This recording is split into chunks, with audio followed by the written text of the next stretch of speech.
ಶ್ರೀ ತರಳಬಾಳು ಜಗದ್ಗುರು ಬೃಹನ್ಮಠದ ಪೀಠಾಧ್ಯಕ್ಷರಾದಂತಹ ಪರಮಪೂಜ್ಯ ಜಗದ್ಗುರು ಶ್ರೀ ಶ್ರೀ ಶ್ರೀ 1108 ಡಾಕ್ಟರ್ ಶಿವಮೂರ್ತಿ ಶಿವಾಚಾರ್ಯ ಮಹಾಸ್ವಾಮಿಯವರೇ, ಇಲ್ಲಿ ಆಶೀರ್ವಚನ ನೀಡಲು ಬಂದಿರುವಂತಹ ಜೈನ ಧರ್ಮ, ಬೌದ್ಧ ಧರ್ಮ ಮತ್ತು ಇಸ್ಲಾಂ ಧರ್ಮಗಳ ಪೂಜ್ಯನೀಯರೇ, ಪಂಡಿತರೇ, ಉಪನ್ಯಾಸ ನೀಡಲು ಬಂದಿರುವ ಎಲ್ಲ ವಿಶೇಷ ಮಾನ್ಯರೇ, ಉಪ ಮುಖ್ಯಮಂತ್ರಿಗಳೇ, ಸಚಿವರುಗಳೇ, ಶಾಸಕರೇ,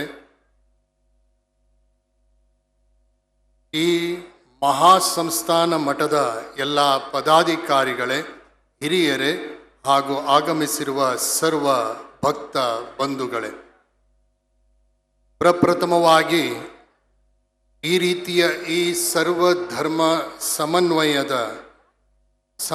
ಸಮನ್ವಯವನ್ನು ಶ್ರೀ ತರಳಬಾಳು ಹುಣ್ಣಿಮೆಯ ಮುಖಾಂತರ, ಮಹೋತ್ಸವದ ಮುಖಾಂತರ ಹಲವಾರು ವರ್ಷಗಳಿಂದ ಆಯೋಜಿಸಿಕೊಂಡು ಬಂದಿರುವಂತಹ ಪೂಜ್ಯ ಪೀಠಾಧ್ಯಕ್ಷರಿಗೆ ನನ್ನ ಹೃತ್ಪೂರ್ವಕ ಅಭಿನಂದನೆಗಳು. ಇದರ ಅಗತ್ಯ ಖಂಡಿತವಾಗಿಯೂ ತುಂಬ ಇದೆ. ಮನುಷ್ಯ ಇಂದು ಆಕಾಶದಲ್ಲಿ ತೇಲಾಡಲಿಕ್ಕೆ ಹಾರಾಡ್ಲಿಕ್ಕೆ ಕಲ್ತ್ಕೊಂಡಿದ್ದಾನೆ, ಗಾಳಿಯಲ್ಲಿ ತೇಲಾಡ್ಲಿಕ್ಕೆ ಕಲ್ತ್ಕೊಂಡಿದ್ದಾನೆ. ಆದರೆ ನಿಜವಾಗಿಯೂ ತನ್ನ ಮಾನವ ಜೀವನವನ್ನು ಒಳ್ಳೆಯ ರೀತಿಯಲ್ಲಿ ಬದುಕಲಿಕ್ಕೆ, ಬಾಳಲಿಕ್ಕೆ ಸರಿಯಾದ ರೀತಿಯಲ್ಲಿ ಸ್ಪಂದಿಸ್ತಾ ಇಲ್ಲ. ಆಧುನಿಕ ಜಗತ್ತಿಗೆ ಮರುಳಾಗಿ ಆತ ತನ್ನವನ್ನು ಹೋಗಲಾಡಿಸ್ತಾ ಇದ್ದಾನೆ. ಇಂದಿನ ಆಧುನಿಕತೆ, ಕಂಪ್ಯೂಟರಿಕತೆ, ತಾಂತ್ರಿಕತೆ ಎಲ್ಲ ತೇಗಳಲ್ಲಿ ಒಂದು ತೇ ನಾಪತ್ತೆ, ಅದೇ ಮಾನವೀಯತೆ. ಈ ಸಂದರ್ಭದಲ್ಲಿ ಈಗಾಗಲೇ ಉಪನ್ಯಾಸ ನೀಡಿದಿರುವಂತಹ ಪೂಜ್ಯನೀಯರು ಅದ್ಭುತವಾದಂಥ ಸಂದೇಶವನ್ನು ನೀಡಿದ್ದಾರೆ. ಯಾವ ಧರ್ಮನೇ ಆಗಲಿ, ಯಾವ ಧರ್ಮ ಗ್ರಂಥವೇ ಆಗಲಿ ದ್ವೇಷವನ್ನು ಬಿತ್ತಲ್ಲ, ದ್ವೇಷದ ಬಗ್ಗೆ ಮಾತಾಡಲ್ಲ. ದ್ವೇಷವನ್ನು ಬಿತ್ತಲ್ಲ, ಕೋಪ ತಾಪದವನ್ನು ಬಿತ್ತಲ್ಲ. ಆದರೆ ಬಿತ್ತುವಂಥದ್ದು ಶಾಂತಿ, ಪ್ರೀತಿ, ಸಮಾಧಾನ. ಹೌದು, ಮನುಷ್ಯ ಒಂದು ಸಂಘಜೀವಿ, ಸಮಾಜ ಜೀವಿ. ಈ ಸಂಘಜೀವಿ, ಸಮಾಜ ಜೀವಿ ಆಗಿರಬೇಕಾದ್ರೆ ಪರಸ್ಪರ ತನ್ನನ್ನೇ ತಾನೇ ಅರ್ಥಕೊಂಡು ತಿಳ್ಕೊಂಡು ಬದುಕಿದಾಗ ಜೀವನ ಸುಂದರ. ಲಂಡನ್ನಿನ ಒಂದು ಮಹಾ ದೇವಾಲಯದ ಮುಂದುಗಡೆ ಒಂದು ಕಡೆ ಶ್ಲೋಕ ಬರೆದಿದ್ದಾರಂತೆ, ಮ್ಯಾನ್ ನೋ ದೈ ಸೆಲ್ಫ್, ಮನುಷ್ಯ ನಿನ್ನನ್ನು ನೀನು ಅರಿತುಕೋ ಅಂತ. ಇದು ಸುಪ್ರಸಿದ್ಧ ತತ್ವಶಾಸ್ತ್ರಜ್ಞನಾದಂಥ ಸಾಕ್ರೆಟಿಸ್ ಅವರ ಮಾತು. ಮನುಷ್ಯ ಎಲ್ಲವನ್ನ ತಿಳ್ಕೊಳ್ಳಿಕ್ಕೆ ಪ್ರಯತ್ನ ಮಾಡ್ತಿದ್ದಾನೆ, ಆದರೆ ತನ್ನನ್ನೇ ತಾನು ಸರಿಯಾದ ರೀತಿಯಲ್ಲಿ ತಿಳ್ಕೊಳ್ಳಿಕ್ಕೆ ಪ್ರಯತ್ನಿಸ್ತಾ ಇಲ್ಲ. ಸಂಘಜೀವಿ, ಸಮಾಜ ಜೀವಿಯಾಗಿ ತಾನು ಹೇಗೆ ಬಾಳಬೇಕು, ಸಾಮರಸ್ಯ, ಅನ್ಯೋನ್ಯತೆಯ ಜೀವನವನ್ನು ಜೀವಿಸಲಿಕ್ಕೆ ಹೇಗೆ ಪ್ರಯತ್ನಿಸಬೇಕು ಎಂಬುದಂಥದ್ದನ್ನು ಆತ ಮರೆತಿದ್ದಾನೆ ಅಂತ ಹೇಳುವುದರಲ್ಲಿ ಒಂದು ಸತ್ಯ ಇದೆ. ಆತ್ಮೀಯ ಬಂಧು ಬಾಂಧವರೇ, ಈಗಾಗಲೇ ಬೇರೆ ಬೇರೆ ಧರ್ಮಗಳ ಬಗ್ಗೆ ವಿಚಾರಗಳನ್ನು ನಾವು ತಿಳ್ಕೊಂಡಿದ್ದೀವಿ. ಈಗ ಕ್ರೈಸ್ತ ಧರ್ಮ ಕೂಡ ಇದರಲ್ಲಿ ಭಿನ್ನವಾಗಿಲ್ಲ. ಕ್ರೈಸ್ತ ಧರ್ಮ ಗ್ರಂಥವೂ ಕೂಡ ಯಾವುದೇ ರೀತಿಯ ಒಂದು ವಶೀಲಿಯನ್ನು, ಯಾವುದೇ ರೀತಿಯ ಒಂದು ತಾರತಮ್ಯವನ್ನು, ಭೇದ ಭಾವವನ್ನು, ದ್ವೇಷವನ್ನು ಖಂಡಿತವಾಗಿಯೂ ಬಿತ್ತುವುದಿಲ್ಲ.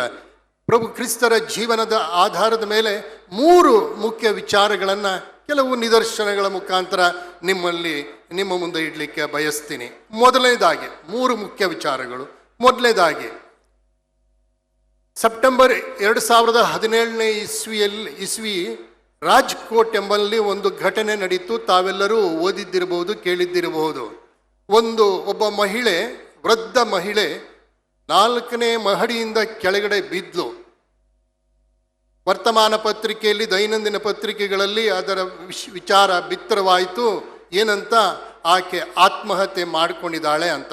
ಆದರೆ ಕೊನೆಗೆ ಪರಿಶೀಲನೆ ಮಾಡಿದಾಗ, ತನಿಖೆ ನಡೆದಾಗ ಗೊತ್ತಾಗಿದ್ದು ಅದು ಕೊಲೆ ಅಂತ. ಕೊಲೆ ಮಾಡಿದ್ಯಾರು? ಸ್ವತಃ ತನ್ನ ಮಗ. ತನ್ನ ಮಗನೇ ತಾಯಿಯನ್ನ ಕೊಲೆ ಮಾಡ್ದ. ಯಾಕೆ? ಆಕೆ ಯಾವುದೋ ಒಂದು ರೋಗಕ್ಕೆ ಬಲಿಯಾಗಿದ್ಲು, ಅವಳನ್ನು ನೋಡ್ಕೊಳಕ್ಕಾಗಲ್ಲ ಅಂತ ಹೇಳ್ಕೊಂಡು ಮನೆಯವರು ಕೂಡ ಹೇಳ್ತಾ ಇದ್ರು. ಅದನ್ನು ತಿಳ್ಕೊಂಡ ಇವನು ನೋಡ್ಕೊಂಡ ಈ ವೃದ್ಧ ಮಹಿಳೆಯನ್ನು, ತನ್ನ ತಾಯಿಯನ್ನೇ ಗತಿ ಕಾಣಿಸ್ಬೇಕು ಅಂತ ಹೇಳ್ಕೊಂಡು ಕರ್ಕೊಂಡು ಹೋಗಿ ಎತ್ಕೊಂಡು, ಯಾಕಂದರೆ ಆಕೆ ನಡಿಲಿಕ್ಕೆ ಆಗ್ತಾ ಇರಲಿಲ್ಲ. CCTV ಫುಟೇಜ್ಗಳ ಮುಖಾಂತರ ಇದು ಗೊತ್ತಾಯಿತು. ಮೇಲೆ ಕರ್ಕೊಂಡೋಗಿ 4ನೇ ಮಹಡಿಗೆ ಎತ್ಕೊಂಡೋಗಿ ಅಲ್ಲಿಂದ ಆಕೆಯನ್ನು ಕೆಳಗಡೆ ಬೀಳಿಸ್ತಾ ಸಾಯಿಸ್ತಾ. ಎಲ್ಲಿ ಹೋಯಿತು ತಾಯಿಯ ಮೇಲಿನ ಪ್ರೀತಿ? ತಾಯಿಯನ್ನೇ ಈ ರೀತಿ ಕೊಲೆ ಮಾಡಿದಂತಹ ವ್ಯಕ್ತಿ ಇನ್ಯಾವುದ ಕೇಸಲ್ಲ. ಎಲ್ಲಿದೆ ಪ್ರೀತಿ ಆಯಿತು? ಇದು ತಾಯಿಯನ್ನ ಕೊಲೆ ಮಾಡಿದ್ದಲ್ಲ, ಪ್ರೀತಿಯನ್ನ ಕೊಲೆ ಮಾಡಿದ್ದು. ಬಾಂಧವ್ಯದ ಕೊಲೆ ಇದು, ಭಾತೃತ್ವದ ಕೊಲೆ ಇದು, ಮೌಲ್ಯದ ಕೊಲೆ ಇದು ಅಂತ ಹೇಳಿದ್ರೆ ತಪ್ಪಾಗ್ಲಿಕ್ಕಿಲ್ಲ. ಆತ್ಮೀಯ ಬಂಧು ಬಾಂಧವರೇ, ಪ್ರಭು ಯೇಸು ಹೇಳುವಂತಹ ಮಾತು ತಮಗೆಲ್ಲರಿಗೂ ತಿಳಿದಿರುವಂತಹದ್ದು, love the Lord and the love your neighbour. ದೇವರನ್ನು ಪ್ರೀತಿಸು, ಇತರರನ್ನು ಪ್ರೀತಿಸು. ಅದ್ಭುತವಾದಂಥ ಮಾತನ್ನು ಹೇಳಿದಂಥದ್ದು. ಪ್ರೀತಿಯ ಅರ್ಥ ಬಹಳಷ್ಟು ರೀತಿಯಲ್ಲಿ ನಾವು ವಿವರಿಸಬಹುದು. ಆದರೆ ಸರಳವಾಗಿ ಹೇಳೋದು ಅಂತಂತಂದ್ರೆ ಪ್ರೀತಿಯ ಅರ್ಥ ಕೊಡೋದು. ಏನನ್ನ ಕೊಡೋದು? ನಿರ್ಮಲ, ನಿಷ್ಕಾಮ, ನಿಸ್ವಾರ್ಥ ಭಾವದಿಂದ ತನ್ನನ್ನೇ ತಾನೇ ಕೊಡುವುದು. ಕೊಡುವುದರಲ್ಲಿದೆ ಪ್ರೀತಿ, ಪಡೆಯುವುದರಲ್ಲಿಲ್ಲ ಪ್ರೀತಿ. ಕೊಡುವುದರಲ್ಲಿದೆ ಪ್ರೀತಿ, ಪಡೆಯುವುದರಲ್ಲ ಪ್ರೀತಿ. ಪ್ರೀತಿಯ ಇನ್ನೊಂದು ಮುಖವೇ ತ್ಯಾಗ ಅಂತ ಹೇಳಿದ್ರೆ ತಪ್ಪಾಗ್ಲಿಕ್ಕಿಲ್ಲ. ಅಂದ್ರೆ ಅರ್ಥ ಏನು? ತನಗೆ ತೊಂದರೆ ಆದರೂ ಪರವಾಗಿಲ್ಲ, ಇತರರು ಚೆನ್ನಾಗಿರ್ಬೇಕು. ತನಗೆ ನೋವಾದರೂ ಪರವಾಗಿಲ್ಲ, ಬೇರೆಯವರು ಒಳ್ಳೆಯವರಾಗಿರ್ಬೇಕು, ಚೆನ್ನಾಗಿರ್ಬೇಕು ಅನ್ನುವಂತಹ ಒಂದು ಉದಾತ್ತ ಮನೋಭಾವ ಇಟ್ಕೊಂಡಾಗ ಜೀವನ ಪ್ರೀತಿಮಯ ಜೀವನವಾಗುವುದರಲ್ಲಿ ಸಂದೇಹವಿಲ್ಲ. ದೇವರು ಈ ಲೋಕವನ್ನು ಎಷ್ಟೊಂದು ಪ್ರೀತಿಸಿದರೆ ಅಂತಂದ್ರೆ ತಮ್ಮ ಏಕಮಾತ್ರ ಪುತ್ರನನ್ನೇ ಕಳುಹಿಸಿದರು. God love the world so much that he gave his only son. ಕೊಡುವುದು. ದೇವರು ಲೋಕಕ್ಕೆ ಪ್ರಭುವನ್ನ ಕೊಟ್ಟರು. ಪ್ರಭು ಯೇಸು ಇತರರಿಗೂ ತಮ್ಮನ್ನು ಒಳ್ಳೆಯ ಸಂದೇಶವನ್ನು ಕೊಟ್ಟರು, ಅದ್ಭುತಗಳನ್ನು ಮಾಡಿದರು. ಕೊಟ್ಟರು ಕೊಟ್ಟರು ಕೊಟ್ಟರು ಕೊನೆಗೆ ತಮ್ಮ ಪ್ರಾಣವನ್ನೇ ಕೊಟ್ಟರು ಇತರರಿಗಾಗಿ. ಆದ್ದರಿಂದ ಪ್ರತಿಯೊಬ್ಬ ವ್ಯಕ್ತಿಯು ಕೂಡ ಇಂತಹ ಉದಾತ್ತ ಮನೋಭಾವ ಇಟ್ಟಾಗ ಪರಸ್ಪರರ ಪ್ರೀತಿ ಅಂದರೆ ಬೇರೆಯವರಿಗೋಸ್ಕರ ತನ್ನನ್ನೇ ಕೊಡುವಂಥದ್ದು. ತನ್ನ ಸಮಯ, ದುಡ್ಡು ಕಾಸು ಕೊಡ್ಲಿಕ್ಕಾಗ್ಲಿದ್ದಿದ್ರೂ ಕೂಡ ಸಮಯವನ್ನು ಕೊಡಬಹುದು, ಒಳ್ಳೆಯ ಮಾತನ್ನು ಕೊಡಬಹುದು. ಈ ರೀತಿ ಕೊಟ್ಟಾಗ ಜೀವನ ಸುಖಮಯ, ಸುಂದರವಾಗತ್ತೆ. ಮೊದಲನೇದಾಗಿ ಇದು ಪ್ರೀತಿ, ಪರಸ್ಪರ ಪ್ರೀತಿ ಸರ್ವಧರ್ಮ ಸಮನ್ವಯಕ್ಕೆ ಒಂದು ಬುನಾದಿ ಅಂತ ಹೇಳಿದ್ರೆ ತಪ್ಪಾಗ್ಲಿಕ್ಕಿಲ್ಲ. ಎರಡನೇದಾಗಿ ಆತ್ಮೀಯ ಬಂಧು ಬಾಂಧವರೇ, ತಮಗೆಲ್ಲರಿಗೂ ಗೊತ್ತಿರುವ ಹಾಗೆ ನೊಬೆಲ್ ಪಾರಿತೋಷಕ ವಿಜೇತೆ ಭಾರತ ರತ್ನ ಮದರ್ ತೆರೇಸಾ ರವರು ನಿರ್ಗತಿಕರಿಗಾಗಿ ನಿರ್ಗತಿಕಂತ ಮಕ್ಕಳನ್ನ ಆಕೆ ಸಾಕ್ತಾ ಇದ್ರು. ಆ ಅನಾಥಾಶ್ರಮಕ್ಕೆ ಸಾಕ್ಲಿಕ್ಕೆ ಆಕೆಗೆ ಹಣದ ಕೊರತೆ ಇತ್ತು. ಆಕೆ ಬೇಡ್ಲಿಕ್ಕೆ ಹೋಗ್ತಾರೆ. ಬೇಡ್ಲಿಕ್ಕೆ ಹೋದಾಗ ಒಬ್ಬರ ಶ್ರೀಮಂತ ವ್ಯಕ್ತಿ ಹತ್ರ ಹೋಗಿ ಕೈ ಚಾಚಿದಾಗ, ತನ್ನ ಬಟ್ಲನ್ನ ಚಾಚಿದಾಗ ಥೂ ಥೂ ಅಂತ ಉಗಿತಾರಂತೆ. ಉಗಿದ ತಕ್ಷಣ ಆ ಉಗುಳು ಆ ತಟ್ಟೆ ಮೇಲೆ ಬಿತ್ತು.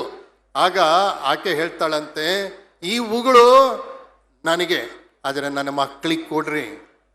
ಈ ಉಗುಳು ನನಗೆ, ನನ್ನ ಮಕ್ಕಳಿಗೆ ಕೊಡಿ ಅಂತ ಹೇಳ್ಕೊಂಡು ತಾಳ್ಮೆಯಿಂದ ಆಕೆ ಕೇಳ್ತಾಳೆ, ತಾಳ್ಮೆ ವಹಿಸ್ತಾಳೆ. ಆತ್ಮೀಯ ಬಂಧು ಬಾಂಧವರೇ, ಪ್ರೀತಿಯಿಂದ ಉದ್ಭವಿಸುವುದೇ ತಾಳ್ಮೆ.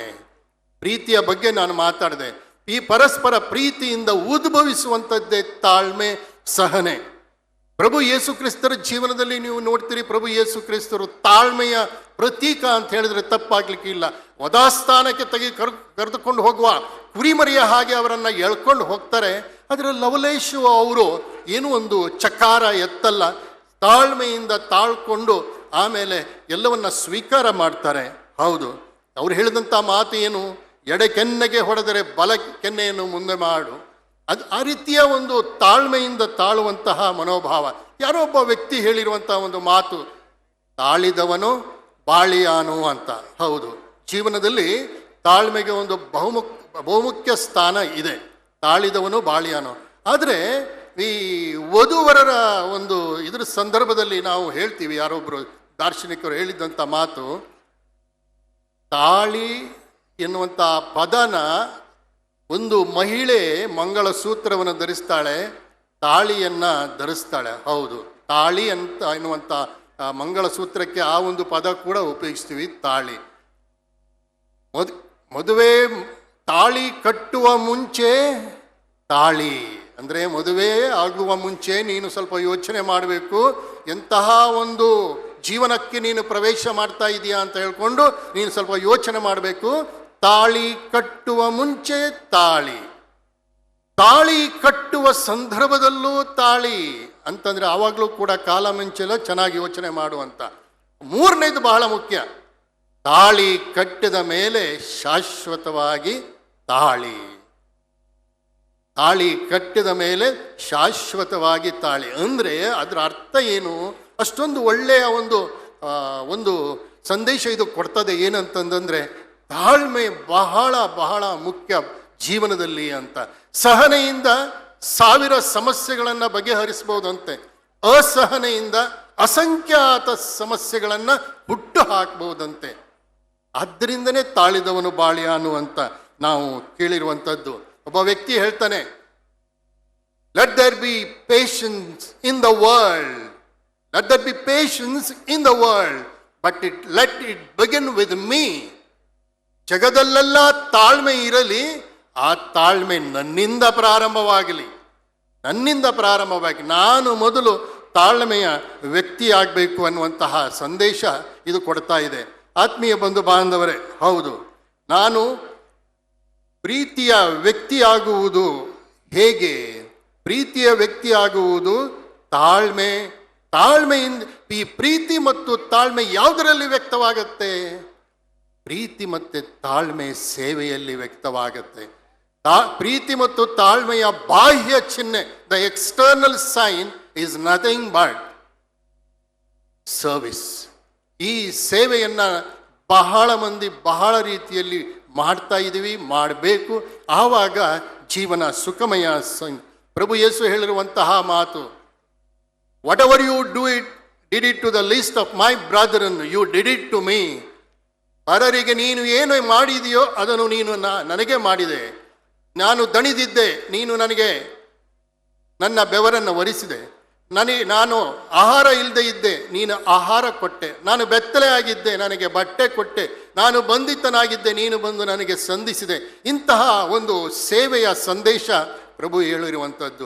ಇಂತಹ ಒಂದು ಸೇವೆಯನ್ನು ನಾವು ಒಳ್ಳೆ ರೀತಿಯಲ್ಲಿ ನಿಷ್ಕಲ್ಮಶ ನಿರ್ಮಲ ಭಾವದಿಂದ ಇಟ್ಟುಕೊಂಡಾಗ ಜೀವನ ಸುಂದರವಾಗುತ್ತೆ. ಮೊದಲನೇದಾಗಿ ಪರಸ್ಪರ ಪ್ರೀತಿ, ಎರಡನೇದಾಗಿ ಪರಸ್ಪರ ತಾಳ್ಮೆ, ಮೂರನೇದಾಗಿ ಮತ್ತು ಕೊನೆಯದಾಗಿ ಆತ್ಮೀಯ ಬಂಧು ಬಾಂಧವರೇ, ಮೇ 13ನೇ ತಾರೀಕು 1981 ಇಸ್ವಿಯಲ್ಲಿ ಆಗಿನ ಪೋಪ್ ಜಾನ್ ಪಾಲ್ II ಅವರ ಮೇಲೆ ಗುಂಡಿನ ಮಳೆ ಸುರಿತಾನೆ ಒಬ್ಬ ಯುವಕ.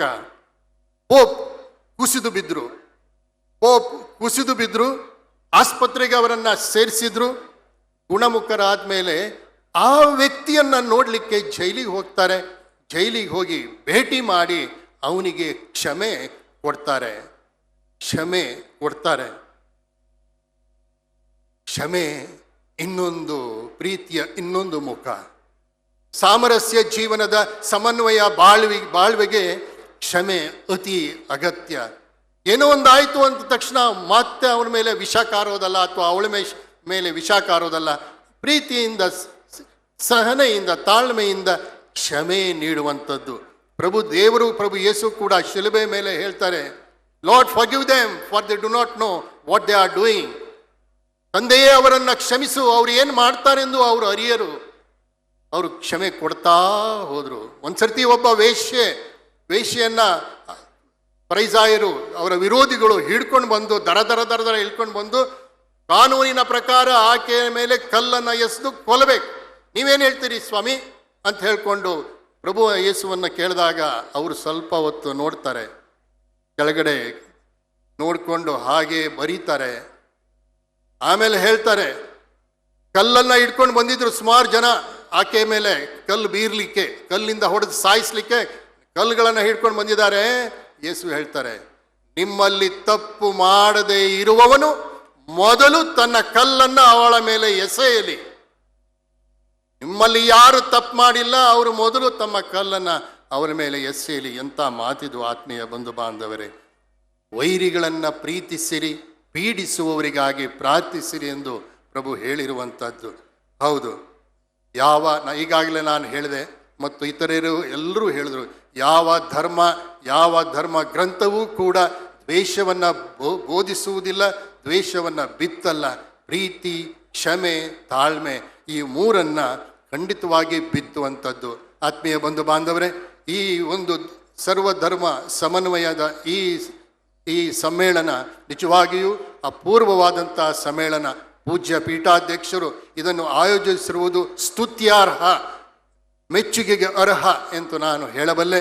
ಇಂತಹ ಸಮಾವೇಶಗಳಿಂದ ಇನ್ನೂ ಹೆಚ್ಚಿನ ಸಂದೇಶ ಸರ್ವ ಜನರಿಗೂ ಮುಟ್ತದೆ. ಯಾವ ಧರ್ಮನೂ ಕೆಟ್ಟದಾಗಿ ಏನು ಹೇಳುವುದಿಲ್ಲ, ಮಾಡೋಕ್ಕೆ ಪ್ರೋತ್ಸಾಹ ಕೊಡೋದೇ ಇಲ್ಲ. ಎಲ್ಲರನ್ನ ಪ್ರೀತಿಸುವ, ಆತ್ಮೀಯವಾಗಿ ತೆಗೆದುಕೊಳ್ಳುವಂತಹ ಸಂದೇಶವನ್ನೇ ಕೊಡ್ತದೆ. ನಾನು ಕೊನೆಯದಾಗಿ ಸುಮಾರು ವರ್ಷಗಳ ಹಿಂದೆ ನಾನು ಬರೆದಿರುವಂಥ ಒಂದು ಹಾಡು.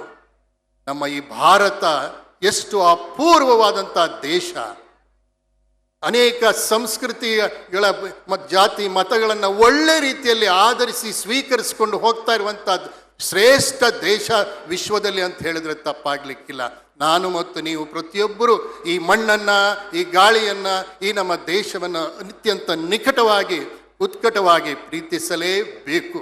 ಮತ್ತು ಅದಕ್ಕೋಸ್ಕರ ಕಟ್ಟಿದ ಹಾಡು, ಭವ್ಯ ಬೀಡು ನಮ್ಮ ನಾಡು ಭಾರತ, ಭಿನ್ನ ಭಾವ ಭಾಷೆಗಳ ಭಾರತ, ಭೇದ ಮರೆತು ಕಟ್ಟೋಣ ಭಾರತ, ಐಕ್ಯ ದೀಪ ಬೆಳಗೋಣ ಭಾರತ, ಭಾರತ ಭಾರತ ಭಾರತ. ಜೈ ಹಿಂದ್, ಜಯ ಯೇಸು ಕ್ರಿಸ್ತ.